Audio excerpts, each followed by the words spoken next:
All right, guys. Hey, we haven't seen many guys today. It's still early, so we'll have more of an injury report later out today.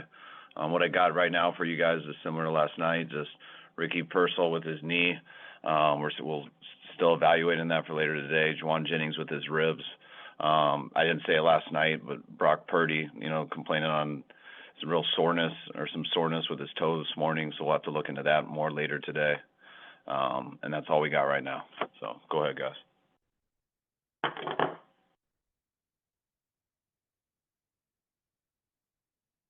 Kyle, did Brock indicate to you whether the toe was bothering him throughout the game, or was it just a morning after situation?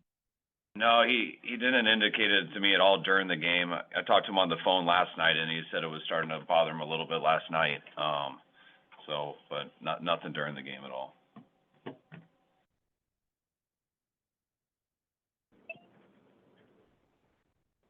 Kyle, were you able to review any of the stuff between Robert Saleh and Liam Cohen after the fact, more video that has kind of come out from that situation?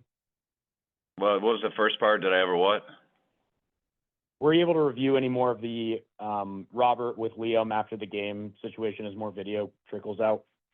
Yeah, they showed me and they gave me the quotes here right on my preparation sheet for the media. So, yeah, I saw that stuff. Just your thoughts on it? Not much different than last night is what it is. I mean, guys are competitive. They're sensitive after games, and I really think it's not a big deal at all.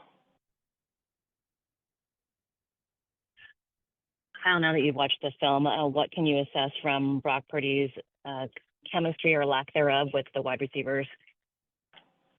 There's a couple throws I think you'd like to have back. A few throws that a little high, one little low to Juwan, the one in the red zone. And they also made a couple big throws too and catches. So, but there's number of ones we'd like to have back. Kyle, given the quick turnaround, do you have concerns about Brock's ability to play Thursday? I think anytime guys are, hopefully we'll find out more later today, but anytime guys are sore and hurting on a Monday, you usually don't stress too much about it, but anytime you have a Thursday game, it's a totally different element. So, I'm concerned with anybody who's not totally healthy at this moment, but we'll have to get more information on that later today to really kind of have a clue of what to speculate. Kyle, I know you don't have a ton of information right now, but Ricky said after the game that he felt some instability in his knee. Do you have a concern level that there might be something long term there? We got to get it all today, but not really. They're thinking more of like a minor PCL or something like that is what our guess is. Just landing on it hard, so hopefully it won't be too bad. Obviously a huge concern with the Thursday night game and stuff, but we're not expecting it to be too bad, but we got to find out later today. Kyle, after the game, Brock didn't discount the fact that his toe may have kind of affected his mechanics and obviously contributed to some of his inaccuracy. I don't know. Did you see that when you watched the game over? I don't see how an injury. You don't see that with your eyes. Yes, there was he had some inaccurate passes, which guys do in games. Is that attributed to the toe? I don't know. That's something that I'll ask him later, and I'm sure you guys will too. Right. I just mean I don't assume you can see an injury, but just his mechanics. Anytime you miss a throw, we point out mechanics on every play. So mechanics aren't. Mechanics go in and out. Sometimes that can be overcompensating for an injury. Sometimes it's just how you set your body and moving in the pocket and always trying to get your body in a position to have the right mechanics. So there's a lot of factors that go into it. So that possibly could be the toe, or possibly could be like any other day in the NFL. So it's not a simple answer.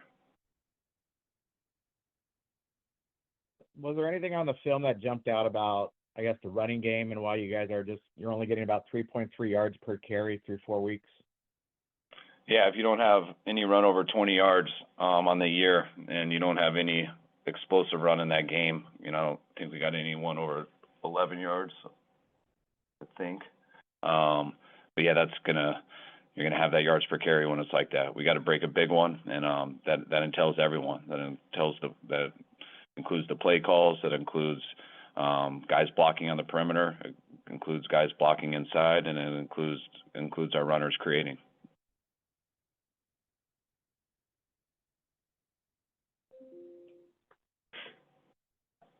Kyle, anything you see from about the pass rush? It seemed like there was a lot of pressure on Trevor Lawrence. Yeah, I mean, we didn't blitz a ton in the game. When we did, there was pressure, and he got rid of it. You know, I would love to have gotten more on him, but I thought they did a good job of getting rid of it quick. And when they didn't, I thought we had 4-man rushes where they were chipping and had double teams, so it depended a little bit more on coverage that way. Always want to get more pass rush, but it wasn't a huge concern of that game. Is Renardo Green's neck injury going to keep him out this week as well? And then how did Luter play in his place? Yeah, I hope not. We got to see how he feels. You know, we'll see how he feels later today and throughout the week. So hopefully it'll get better and he can go. I thought Luter did a good job coming in. Had a real big play on 3rd and 1. Had one penalty I know he'd love to have back. But I thought Luter came in and did a solid job.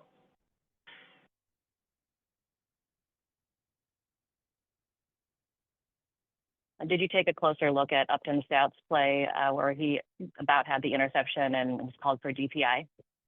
Yeah, I did. You know, obviously I'd love for them not to call that, but I can understand why they did. And then what about on the punt return? Did you see more than one possible clip on more than one block in the back on it? Yeah, I saw two possible. I saw two possible ones.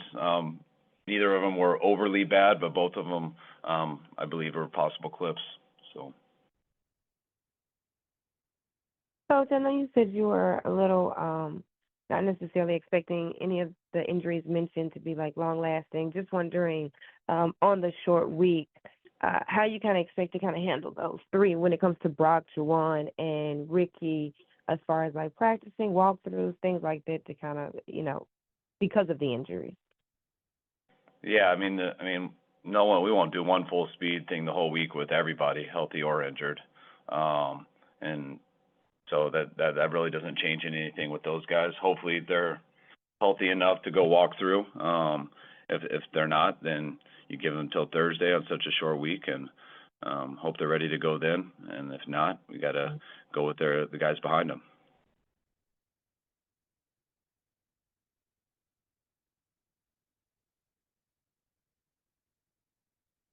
In DeMarcus's first game back, how did you feel like he was in the game? I thought that was a huge catch he made over the middle. Thought he did some good things, and there's some things he needs to clean up also. Just getting back into this and his first week practicing with us, and I think that's kind of been the biggest thing with our receivers. You know, we're going into our 5th week, and you know we haven't had a 1 week of practice with our 3 guys, so hopefully we can get some consistency with those guys. And I know this is his first chance getting back, and hopefully we can stack up some weeks together with our group. But been tough with our injuries and him being out. Kyle, I'm sure it won't be this week, but is Malik Mustafa getting closer to having his window opened up? Yeah, I believe so. I didn't ask about that this morning, but you know, I'm still hoping that we can maybe possibly get him back into practice and stuff after week 6.